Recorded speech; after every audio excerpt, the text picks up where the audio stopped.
Welcome to the Moot Point Podcast. This is episode 1. I'm Amari. And I'm Miles. And just to give a brief explanation of why we're here and why we're even doing this, our purpose is to spread awareness. We see what's going on in the community, just how y'all probably do, and we just wanted to spread the news and try to keep applying pressure and talk about some controversial topics that people are probably afraid to speak about and kind of shake the table up, as Miles would say. Yeah, just giving a difference of opinion, and we don't agree on everything, but we want to show that just because you don't agree on something with someone, that you guys can fight for the same greater purpose, and that's coming together as a community and fighting social injustices and inequalities. Yeah, that African Americans and others have to face. Yeah, I mean, we all have different opinions. We all have different viewpoints in life, but we're all fighting for the same cause. We all want the betterment for the Black community. We all want to be equal. We all want to feel like our voices are heard. So, that's all this is really for, is just to kind of put our voice down. Hopefully we speak with the people. We won't speak for the people. We speak with the people. We're here just to start a movement and hopefully make some change. So first we're going to start with some news around, first we'll talk about Breonna Taylor. Unfortunately, we won't have any updates on the news, which is saddening to hear because obviously it's been a while and only one officer was charged, but one out of the four officers he wasn't charged, he was actually fired. Yeah, he was fired, and nothing else has been done. We have seen a little bit of change in the George Floyd and Ahmaud Arbery cases, but Breonna Taylor's name is still being said and nothing's being done, and people are still protesting. I know, contrary to popular belief, like you don't see her name trending, like her name's not trending anymore, or stop trending. But people still out in the streets. I know I've seen some people in Portland, I think some videos in Portland, videos in Chicago. I had a friend up in Minnesota this weekend. He said he saw some protests. So the protests are still going on. So, but the media is not really showing that. They don't really focus on positivity. It seems like it's always negativity that the media likes to focus on. But the protests are peaceful. It's been like, I think it's like 40-some days now that people have been protesting. Yeah. But and that's powerful. Yeah, that's definitely powerful because we don't want the momentum to stop, because it seems as if like things may be calming down if you watch the news and you focus on just the news itself. But on social media, still people applying pressure, and the news isn't focusing on it, possibly to stop momentum. And that's not what we're trying to do. We're trying to keep pushing forward so people who were killed or people that were hurt in police brutality or just any circumstance that was unfair and just like prejudice, that there's some justice that comes with it.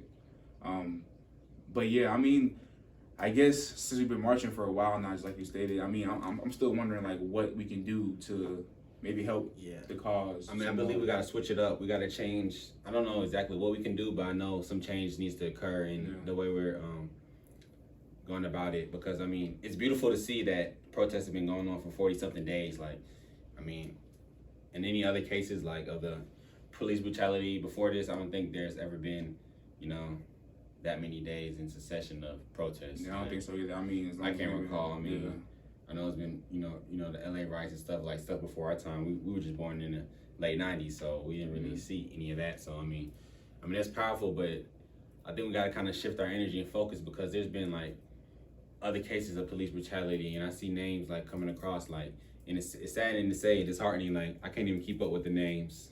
Like, there's so many names that come across. I've seen, like, 3-4 different names, like since Breonna Taylor's death around 4 months ago, and it's been even more. I know sometimes you see stories like things that resurface, and I'm not even talking about things that's resurfacing. I'm talking about like new cases, and it's like you're like, fight for justice for this, fight for justice for that. It's a lot. Like, say this name, say that name. It's so much. It's like, okay, we got their attention then, but it's like the attention has drifted away. So like, what can we do to like, hey, we're still here, like, because we are still here. We're still doing, like I said, we're still protesting. So it's like, what do we need to do? We got to find something else to do to grab their attention again. Like, we got to shock them. Like, the initial shock value of the protests, like, and I want to contribute part of that to, like, the looting, like, that, like, brought attention, like, serious attention to the issue. Like, oh, yeah, they're not playing around. Now, if we would loot again, I don't even think it would be as impactful. Yeah, and just to kind of piggyback off of that, like, I feel I feel like it's getting kind of crazy, like how much is happening and how much, but maybe because social media that like we're starting to see it a lot more. It's just the fact that like it's in our trend so much that we see it and we're like damn, and then like we feel like very outraged, and then we keep scrolling just because how often it's happening, and Facts. we shouldn't feel that way. We shouldn't feel like it's like desensitizing us. Yeah. I mean, when Ahmaud Arbery, you know, I first seen that and I posted it, I was like, do you like, are you desensitized yet, or like, do you care? I have made a post about that, but it's like, it's hard to be in a constant state of rage like all the time. Like, it's hard. I'm not even that type of person, but to just be enraged, like it just messes up your whole mood. And it's like you got to try to find a way, you know, to focus that energy. And it's like we see these things, we don't want to just get past it, but we want to take action. So we just got to find things. Like everyone has a role, like you like to say. So we got to find our different roles in the community. Yeah, exactly. And it's gonna take some sacrifices. But yeah. I mean, the roles. I mean, just to kind of, because I mean, me and Miles obviously like we talk about all the time. But I mean, just to inform you guys, like on the roles, like everybody has a role, just like in the civil rights movements. I mean, Miles explained to me how like everybody had their exact role, and it's similar to now. Like now we got social media, so we could post things all the time. We could post it on Snapchat, post on Instagram. We got a bunch of like communication area. Yeah, and there's pages that say when the marches are happening. Me and Miles went to a march. We knew exactly where it was because it was on location on Instagram. We just popped there and like we just let them hear our voice. Like all of us united, like we all have our individual role. Like not everybody's gonna be a speaker, not everybody's gonna be like the head of a movement, but we can all be part of the movement because we're all part of it. Yeah. So, I mean, and it's definitely gonna be some uncomfortable moments because I ain't gonna lie, like exactly. I never imagined doing a podcast or anything like that. Yeah. But I mean, here we are, you know. Yeah, it's just, I mean, it's something that had to be done. To push yourself, so yeah. You know that's what we're doing. But I mean, that's the update on Breonna Taylor again. Like, and also, we could add some. I believe there's some petitions and other things going on to kind of support her and keep pushing it forward. So I mean, we could add that. Maybe it's like the link below so that you can click that and then just keep pushing to the movement and trying to help get some justice for her. Yeah, and say her name, Breonna Taylor. That's still trending, guys. It definitely is. And speaking of that, we said this is the how long has it been? It's the 5-year anniversary from the death of Sandra Bland. I feel like it's just so many deaths and so many things going on. It's just hard to like just keep track of what's going on. But I mean, it's just good to still pay homage and remember the things that happened in the past and things that still need to be taken care of and some justice given for that. I mean, they labeled her death as suicide, but I mean, just to let the people know, this is not new. Like this is it's not new at all. Like it's been happening for a while, for a very long time. I mean, I'm glad that now we're finally like starting to. I'm not finally because we were marching before, but I feel like now like maybe because of coronavirus and like life has stopped and like we're kind of forced to like everyone's forced to look and just see what's going on. That like now we're out here, we're saying like enough's enough. Like if it's any time to do it, we're gonna do it now. Which is just like you said, that's why we're doing this podcast. We just keep trying to push it forward, do our part, just like you guys are. So, I mean, it's just crazy. Like it's definitely been happening for a minute, and yeah. And another thing we're gonna bring up, I don't know if you guys have been hearing about it, because again, the media is not focused on this. You know, I don't know what the media agenda is, but it definitely doesn't focus on the things that it needs to focus on. So there's been some hangings in the recent months, spring months. A couple names: Malcolm Harsh, Robert Fuller, Dominique Alexander. This has been all over the United States: California, New York, Texas. All minorities, all hangings, all rules suicide. So no foul play involved is what's been said. I mean, it's just I don't really believe that. Like it's hard to believe. I mean, I'm not too familiar with people that like, you know, that for hanging to be a common form of suicide, especially public hangings by minorities. Like it's just a lot of things that like this is like what is the timing of all this? You saying 5 to 6 people hung in a 2 month span? Like it's just it just doesn't make sense. I mean, because you even think historically, like that's what they used to put fear in black people's hearts, like hanging people, and then they also use it for punishment whenever we try to run for freedom or like just anything. Like anytime we did anything that was against their agenda, they use hanging as a way to strike fear into our hearts. So it's just, I mean, it's just kind of hard to see like with all the tension that's going on in the community now with like like it's a lot of tension in the air. Like I don't know if you guys feel it, but I mean I definitely feel it. Like in times, like people trying to be like a little more nicer to each other and trying to understand more,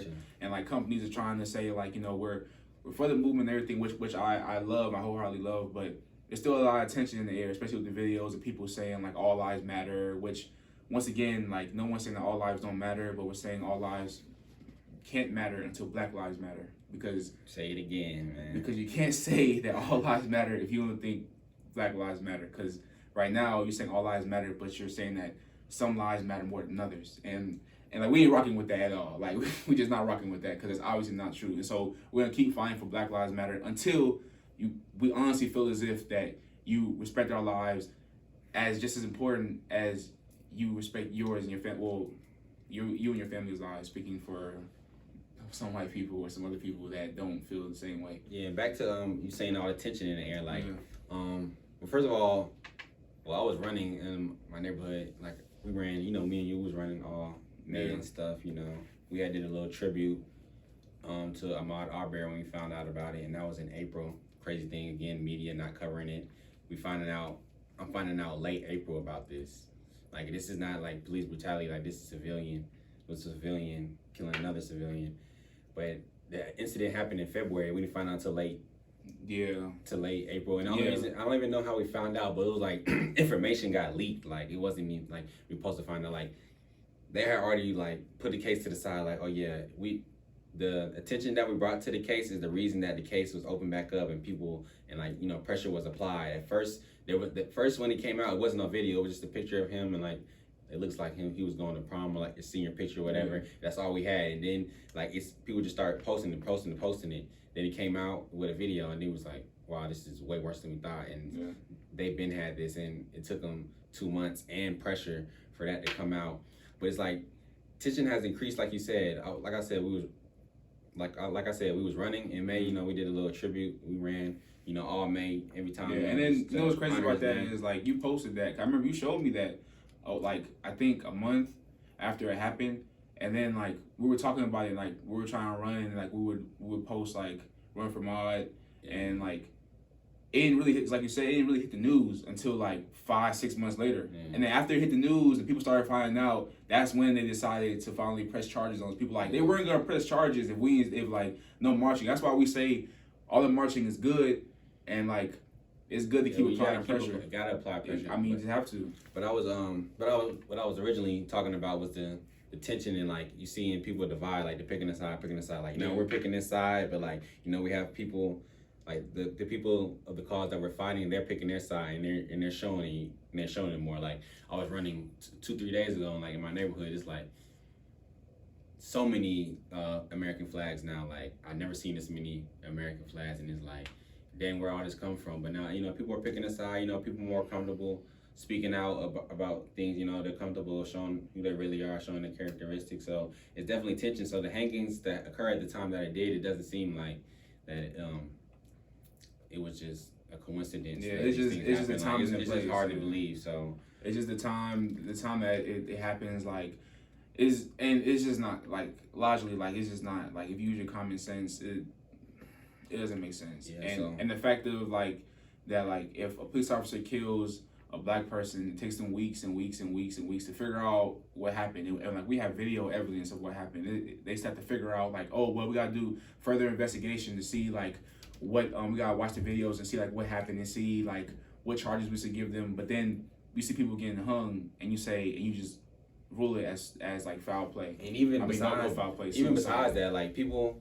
Like in the justice system, like people haven't even been convicted of a crime yet, and they sit in jail. Like that happens a lot of the time. Like they haven't even been convicted of a crime, but they sit in jail. But you can't even fire an officer. You can't convict them and hold them. And you give them a bond, and it's just like the treatment is different. And you just need some consistency. That's all. And the thing is, like it's crazy, but like we just ask for consistency, something that's consistent, something that we could lay our head on and be like, okay, like this is what's gonna happen every single time we see a police officer. Or this is gonna happen every time something happens in the community. Like we want to be backed and protected, and just how everyone else is. And like I feel like in situation, like they're not even investigating to see what's going on. Like they're not even talking about it in the news. Like it's definitely an issue with that. So I mean, You got anything else you want to add with that? Nah, not really.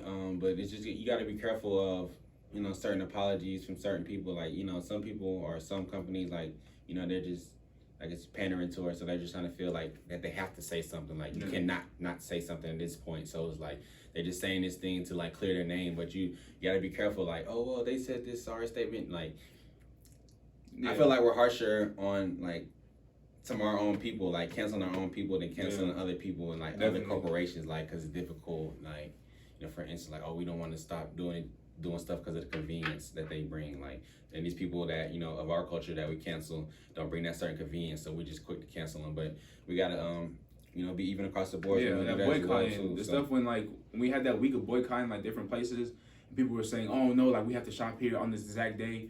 I mean, we could find a way to the day before to maybe shop at that place, get everything we need, and then like we all collectively like don't shop there for a couple of days, like so that we can prove a point because like we matter. Like the reason why the companies are pandering to us, and like just a forewarning, like we are by no means saying that like some people don't mean it, and we're not saying that we're not saying that one side is evil and like one side is good. We're just speaking of the instances that we see on the news, social media, and like even experience personally. But like basically like we are very important in terms of like business. Like we buy a lot of things like with Walmart, with Amazon, everything. And so like when these companies make these apologies, we gotta make sure like they're sincere and they actually mean it, not because of the dollar, but because of like they actually feel for us, that they actually did the research and care for us. They don't need actions besides the apology. Like you have to show me something, showing us that you feeling for minorities, whether it's donations, charities, just the various ways they can help our people. Like, what do you want to get into next? You want to go into Deshaun Jackson? I mean, we can get into that. Yeah, we can get into that. All right. You got the quote.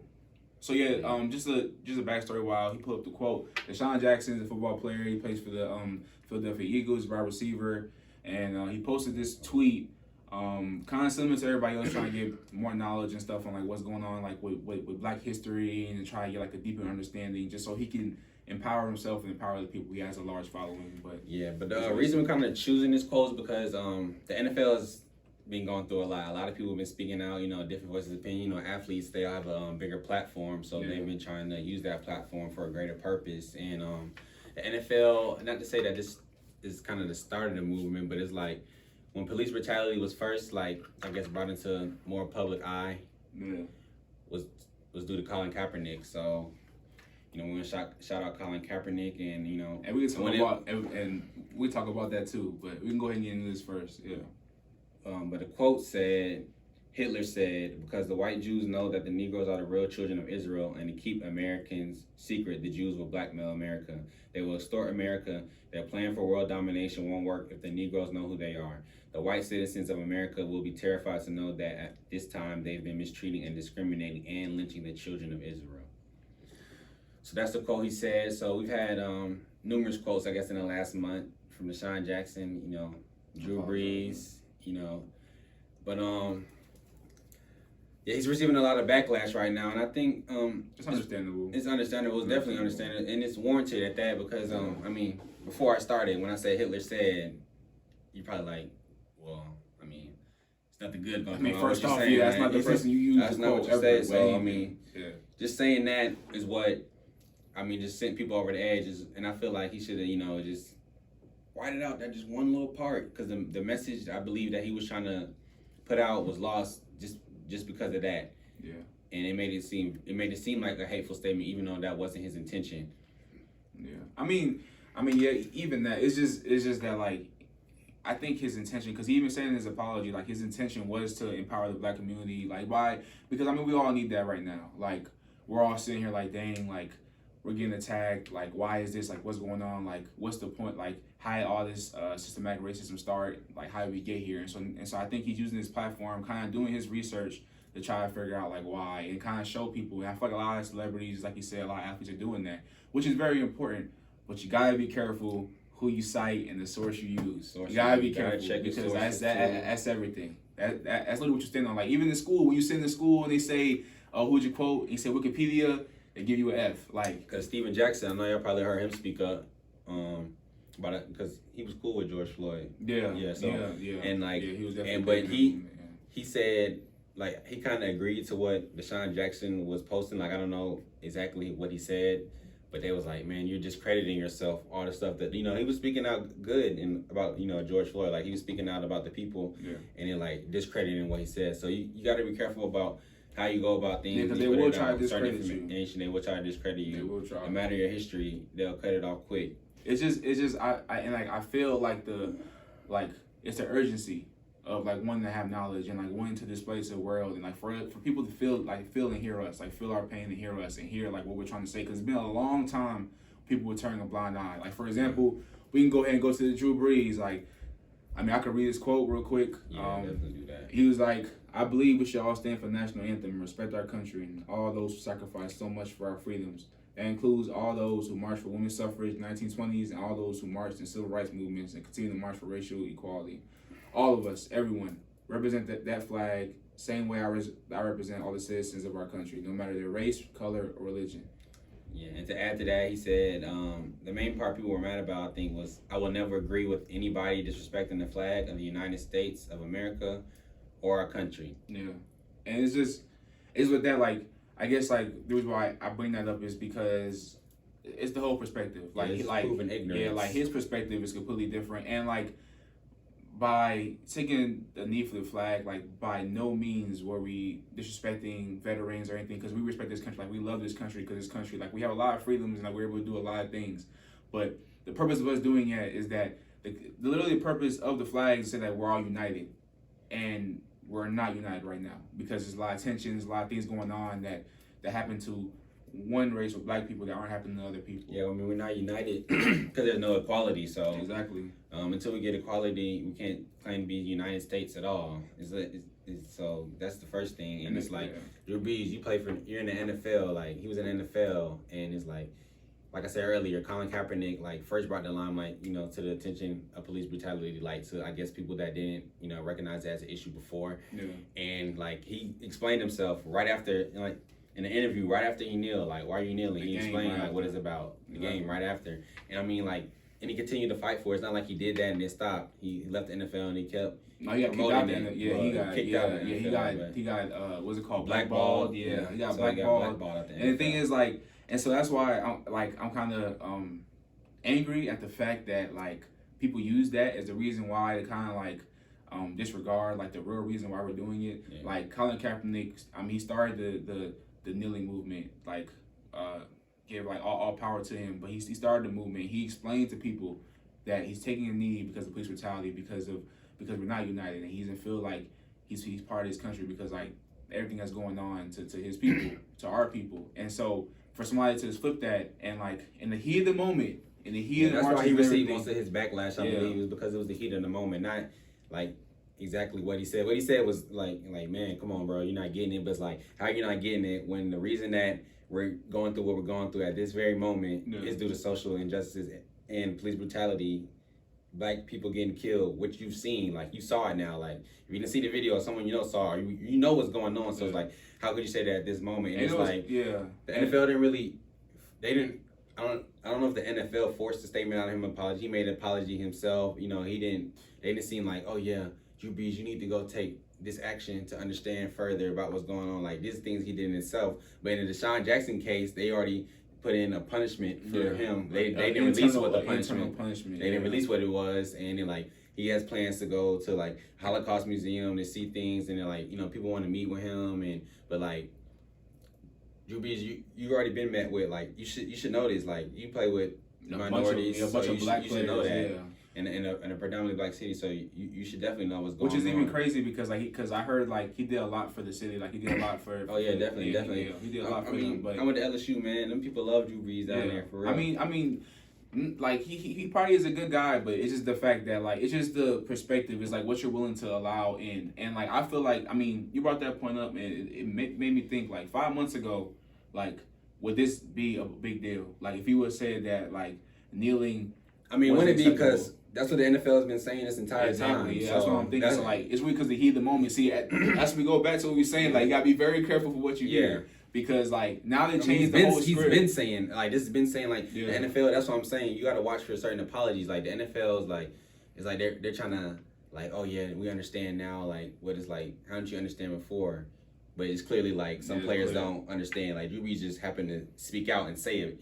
And if you want to, go on to Riley Cooper, we're just really trying to explain like the different punishments and the way the media portrays like, when a black person says something versus a white person says something, like the backlash they receive or the consequences they receive or the misunderstandings or how they can just be claimed to be ignorant, and then we're claimed to be so ignorant. We have to, go through classes. It's the stuff continuation to learn. of But like it's like Keegan, they just like it's like, oh, he yeah. just made a mistake. Like he just said something he didn't know. He had no business to say it. Exactly. But it's like, no, it's a little bit more than that. If we have to dig deeper, inside ourselves, they should be accountable and have to do the same thing. Yeah, because with the Riley Cooper thing, what did he say? I'll beat any N-word in here. Yeah, N-word. With the hard ER. With ER. Yeah, and it's like with him, like he still played that season. Like he that game, next game. Yeah, he literally had to do, like he had to give out an apology. But I feel like professionally everybody has to give out an apology, whether you can't be like, believe it or not. You can't be like, man, fuck it, man, I'm not doing you anything. You're like, I'm not doing this, like whatever. So, he got fined. I don't know if that really counts. But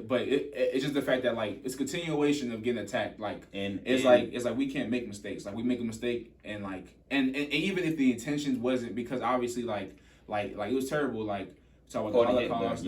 All that stuff was a terrible idea. But his intention behind it. So I mean, of course he gets like a tap in the hand. But then again, you have to kind of like listen to what he's saying. Like his intention was that like because if you read further into the message, it wasn't just like like targeting the Jews. Like like this has been said by many people. Many people believe like there's a new world order. There's certain organizations where you believe in the Illuminati, or not, being the Rothschilds. Certain people that control the banks, control this, control that. Like people been saying this about people, like, but so he wasn't just attacking. Like I feel like this was nothing really new being said. It's the fact that he said it was with Hitler. Yeah, and then with the Jewish part about taking over the world and stuff, like that's a little like I don't think that was the whole purpose of that. Like he was just wanted to explain kind of like that, like we are like powerful people, like back in history, like we had things set and like we were powerful and like we were in charge, and then like we kind of got like shelved to the side, and like that's why we're kind of like the way we are right now, where we're seen as like lesser, like in some people's eyes, when realistically like we're very strong and we're very like empowered. And so he's want to bring that empowerment to his followers and to his people. Definitely. But the reason we had brought up the Riley Cooper situation is because they played for the same organization. Yeah. So we felt like, that was in probably like 2013. That was a long time ago when that happened. We just feel like, the punishments, they vary. Even if you want to go to a couple of months ago, former UGA quarterback Jake Fromm, he said only elite white people should be able to purchase guns. Like it was a suppressor to the gun. He said that he should make it very expensive, so only elite white people could have it. And then like he got outed, like they showed his message, and then he apologized. So like let's just imagine video. Yeah, let's just imagine if like they didn't post that on Twitter, like he wouldn't have even apologized. Like he would have been moving, feeling the same way. Like he apologized. He said he used the wrong words, but in the messages. I'm all about pretty like, giddy in the messages. I understand privacy, but he must have crossed the lines with someone out your messages. Like you don't out your messages just for no reason. Like it had to be a reason. Like you felt comfortable enough to say that to that person. So it must have been something that you did. They was like, man, we're gonna show your true colors. But again, like the organization didn't really they didn't apply much pressure. And like he didn't receive a lot of backlash for that statement. Like it was just like, oh yeah, we're gonna talk about it, and it was over with. And it's like, is that not pretty racist biggest statement that you just made? Or it was just, and the thing is like, it's just a sense of entitlement, because like that's really all that shows, is like showing that like he feels like certain group of people are entitled to have something over other people. Yeah, which is like voice their opinion. Like just like with the police brutality we was talking about earlier, how our parents we're told like.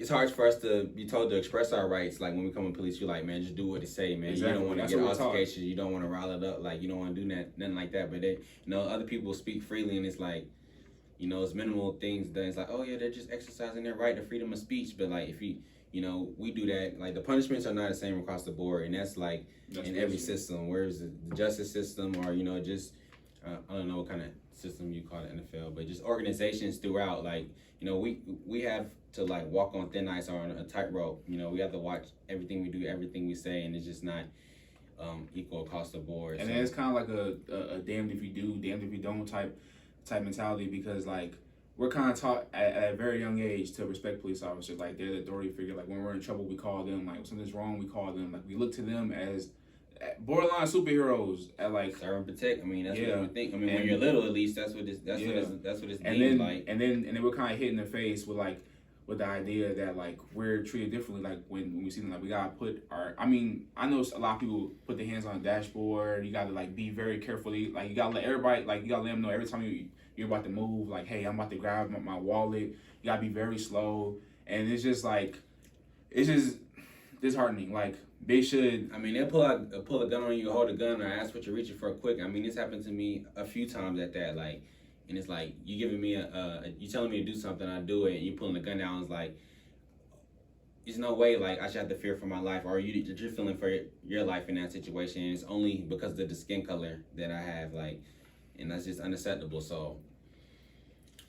Yeah, I mean, just to cap it off, I mean, and it is just a statement. Like, it's kind of off the rim, but I feel like something that like should be said, as like even with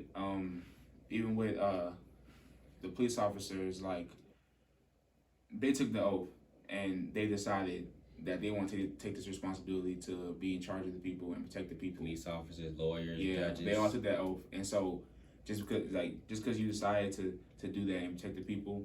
If something bad happens, you make the wrong decision, you have to pay. Yeah. In some way, shape, or form, with your job, sometimes even be charged. If you could have used you could use a whole other technique. If you could have maybe shot somebody in the leg instead of shooting them in the chest, or shooting somebody 10 times instead of like just trying to restrain them, or maybe choking them out. I mean, it's not a problem in other countries. Yeah. Other countries have choking them out maybe for a long time with your knees to their neck. It's just civilians are not dying. Like it may be police brutality, but death at the hands of officers is not prevalent at such an alarming rate anywhere else. So even with the Breonna Taylor thing, like just to bring it up because like it still shocks me that like nothing's happened yet. Like gotta shake the tables again, man. Yeah, like we gotta switch it up. We gotta keep. I feel like the coming videos at different angles. We came at this angles of protesting, you know. So now we gotta find another angle. I'm not really sure what the angle is yet, but we gotta. Yeah, we gotta figure out. And like that's what people for. That's what we're all for. Like not one person's gonna have the answers. If we did, then things would have been solved a long time ago. We all gotta come together and keep pushing it forward and paying it forward and like doing whatever we can to come together and come up with new solutions because something has to be done. Something really has to be done. But that's kind of why we made this podcast, just you know, for communication purposes. Like you watch our podcast, you know, might not have seen something from this perspective. We give you new perspective. You know, you might comment, give us a new perspective. You know, we look for solutions. You know, yeah, exactly. So that's the only way things are gonna come to be. Yeah. And then even then, so we're gonna post these on Apple Music and definitely on YouTube. And in the comment section, you can always comment and say your perspective or give us things to talk about or maybe inform us on certain things because that's what we're here for. We're just here to broadcast and like help spread things and keep applying pressure. Like we're not professionals, but we're sure like we're part of we're trying to be part of the solution. Movement. Yeah, exactly. So and like you can have a lot of information, but if you don't spread the information, like you can't take action with all the information you have because there's just so much information out there. So you got to get the information, you spread it, and then maybe somebody spreads it to somebody else, and then maybe it ends up in somebody's hands who can take action. So that's the goal, you know, of our podcast and you know, of the movement in general, I believe. But I want to go ahead and dive into you know people of the day. Yeah.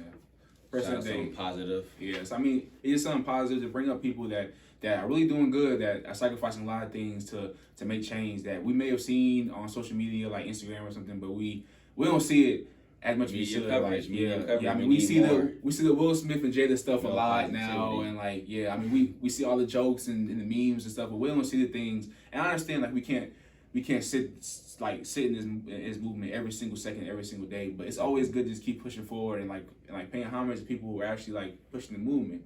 So the first person we got is Renee Montgomery. She plays for WNBA, and she sacrificed her next season for social injustice. Like she's trying to start the movement. She's started rallies. She started one on Juneteenth, just like a nice march to kind of celebrate that day. She played professionally for 11 years, and the thing that she uses the most, like it was two quotes that I really enjoyed. Like she used the word momentum, and she said, "Change won't happen in a day," which is really inspiring to me because like that's really what we're trying to do. We're just trying to keep pushing momentum forward, like just keep it going. Like we don't want to stop. It's like we said with the marches, like Like we all got know, a lot of momentum right now. Yeah, we don't it's want to still die happening. off. Like it can just verge into different sectors and different movements, but we got to take that energy that we have, and we got to keep pushing it out. Yeah, and like it's not gonna happen in a day. It's gonna take time. It may take weeks, months, years, maybe even our kids gonna be fighting the fight that we're fighting, but we won't give up because we're just trying to keep edging more and more ground, like taking back what is ours more and more every time. And it could be ours. It could be everybody united at some point in time. Like that's what I'm hoping for. But right now, like there's a lot of prejudice things going on. There's a lot of very racist things going on that we're trying to fix, and we're trying to get the system to be equal for the first time in history, possibly. So. Yeah, another person we want to shout out is Maya Moore. She's a I don't want to say former WNBA player, but she hasn't played in the last 2 seasons, and the reason she hasn't played is because she was trying to get a wrongfully convicted man, Jonathan Irons. She was trying to get him out when he was 18. He was convicted of burglary and assault and was charged to 50 years. 50 years. 50 years just for. I mean, obviously he was in the wrong. Yeah. If it was him, but 50 years, that's harsh punishment. Like was it him? It was not him, and that's why she quit playing it. Then this was at the peak of her career, and it's not the peak of her career and her just being like any type of WNBA player. She was one of the best. Like she's won MVPs, Rookie of the Year, Finals MVP. Like so, this is like LeBron. Like if he quit like 2 years, imagine like we so eager to get back to NBA season right now. I know people feeling like, man, I need them sports, but imagine like this was a half a season. So imagine like 2 whole seasons like without LeBron, and not you one of the best players, like one of the most known, like well known. You out there like getting buckets, like you the MVP.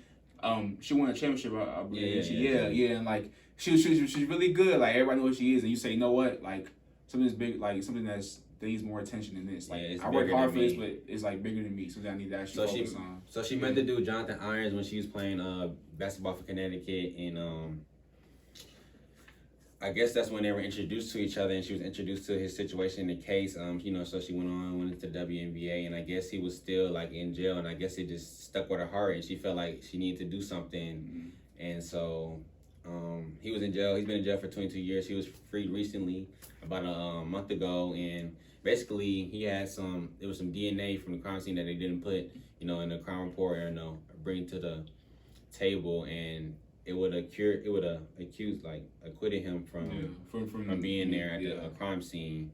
So she did all that just to get one man free, like not a group of people, just one man. Yeah, and like this is a fight that needs to be spoken about more because there's a lot of people. Very commendable for one, and then for two, there's a lot of people out there who are charged. So he sat in jail for 22 years, being wrongfully convicted. 22 years. I'm 22 years old. Literally, I'm 22 years old. I mean, that's terrible. Like, yeah, that's incredible. But just imagine, like, even if he wasn't black, he probably only got charged with, I don't know, 10, 12 years, and he would have been done, even if he was wrongfully convicted. But that wasn't the case. Yeah, he was wrongfully convicted, and he was about to sit in there for 50 years. He did damn near half of it.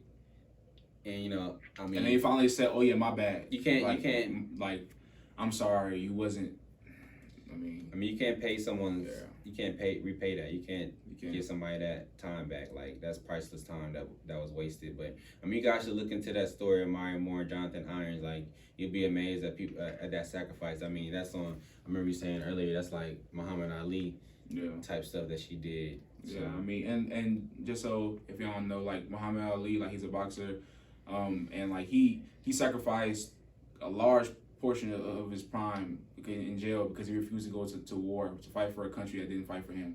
And when people think of Muhammad Ali, like he's a very prominent. Top 5. I feel like in any people say boxing, they say Muhammad Ali, they say Floyd, they say all these people he was a really good boxer, and for him to sacrifice that, like just to prove a point, like it's a movement that was bigger than him. It's similar to like the ladies that we're talking about now, like they're sacrificing something that's very important to them, something that they probably dreamed of for a long time, and they sacrifice for something that's bigger than them to make change. It's just commendable. Yeah. Well, yeah, that's our first episode. I hope you guys enjoyed it. We'll be dropping videos every week, so stay tuned for more. All right. Peace. See you again.